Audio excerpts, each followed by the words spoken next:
Rachel's house burns down.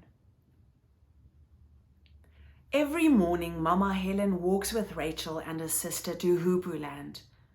Today, Rachel clings to her mother's hand. She's sobbing.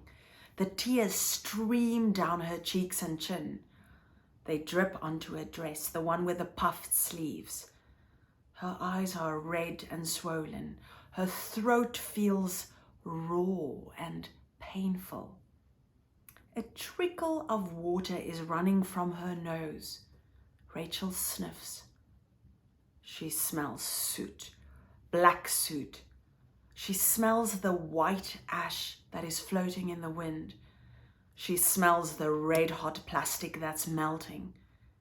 She smells damp soil. Her body trembles like a door rattling in the wind.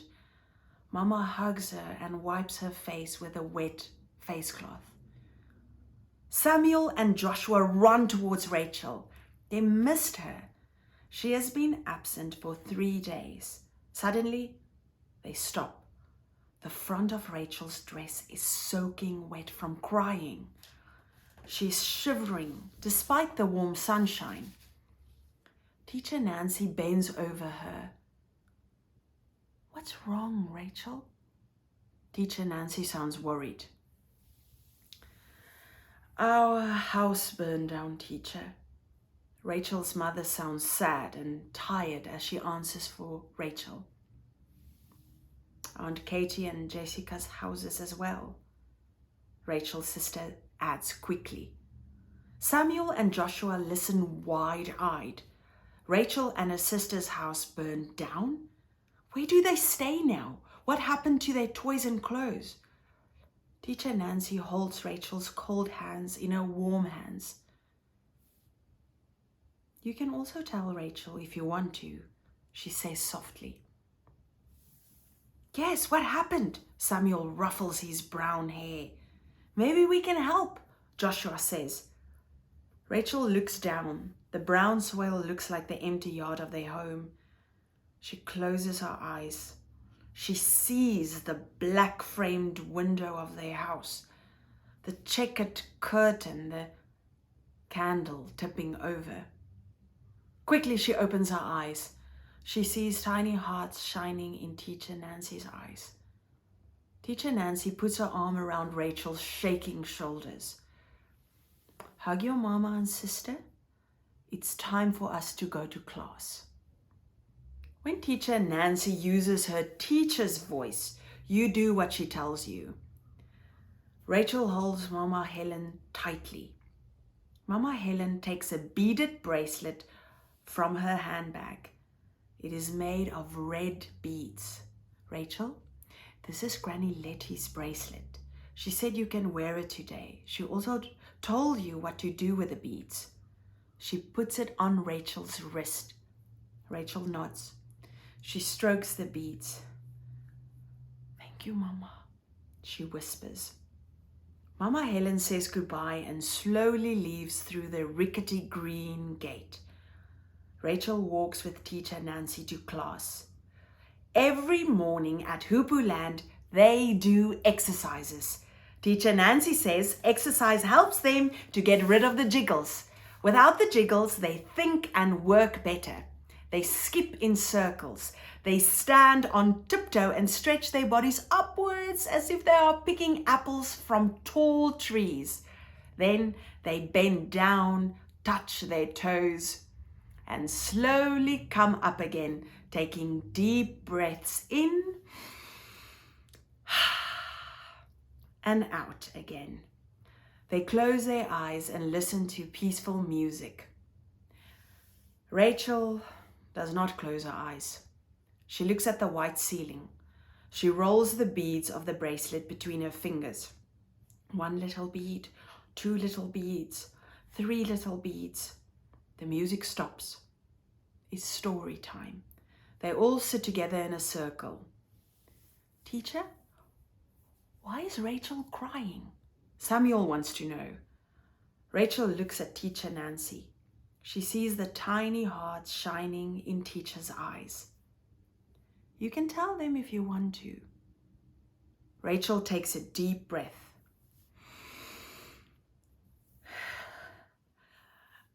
house burned down. Now they all know, she thinks. It's break time. Rachel is sitting on the wooden bench under the career tree. A lonely hoopoe is looking for a nice, juicy grasshopper among the tufts of grass. Rachel isn't hungry. She does not eat her sandwich.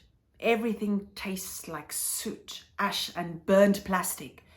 She also does not feel like playing. Teacher Nancy sits down next to her. You look tired, Rachel. Do you sleep at night? She asks. Rachel shakes her head from side to side. She does not want to sleep. She wants to keep her eyes open. When she falls asleep, she hears the awful creaking sounds of the roofing sheets and doors collapsing. When she sleeps, she sees leaping flames, yellow and red flames. She hears people screaming, "Bring water!" Where do you stay now? With Granny Lettie and Grandpa John. It's a pretty bracelet, Rachel, Teacher Nancy says. Rachel nods. It belongs to Granny Lettie. She says I should roll the beads one by one between my fingers. 1 little bead, 2 little beads, 3. When I roll them like that, I will notice that people are helping us. Then the fright becomes less. The words that Rachel heard during the fire are spinning around in her head, this way and that way. What happened? What happened? Maybe we can help. Maybe we can help. 1 little bead, 2 little beads, 3. Do you think the police will catch me and lock me up? Teacher Nancy's eyes are full of questions. Why do you think the police will want to arrest you and lock you up, Rachel? She's not using a teacher's voice. Mama said we should be careful where we put the candle. The candle in my room tipped over. Then our house burned down. Aunt Katie and Jessica's houses as well. Wrinkles now appear on Teacher Nancy's forehead. I will talk to your mother. That night, Rachel did not suck her thumb. Instead, she played with the beads. 1 little bead, 2 little beads, 3. The following morning, Mama Helen walks with Rachel and her sister to Hoopoe Land. She hugs them both. Rachel's sister runs off to her friends. Teacher Nancy walks to Mama Helen and talks to her.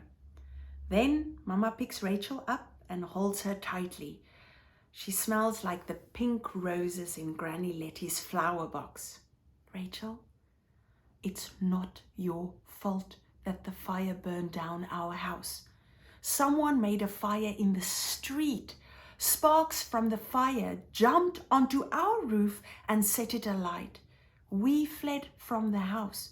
We stood in the street and watched the burning houses. Only then did we see the candle in the window melting from the heat and tipping over.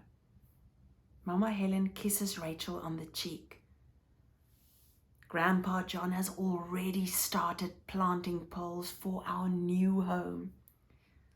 Samuel and Joshua nearly run Rachel and her mother over. Joshua is laughing happily. My dad will be bringing new tin plates for your house today, Samuel says. Here, you can have this doll. He puts a soft rag doll in Rachel's arms. Rachel rolls the beads between her fingers. 1 little bead, 2 little beads, 3. She starts crying, but it's a different kind of crying. It is an I am feeling better crying. She shakes her hand. The beads jingle and they shine in the sun. She opens her fingers one by one. 1, 2, 3, 4, 5. Look, I can count.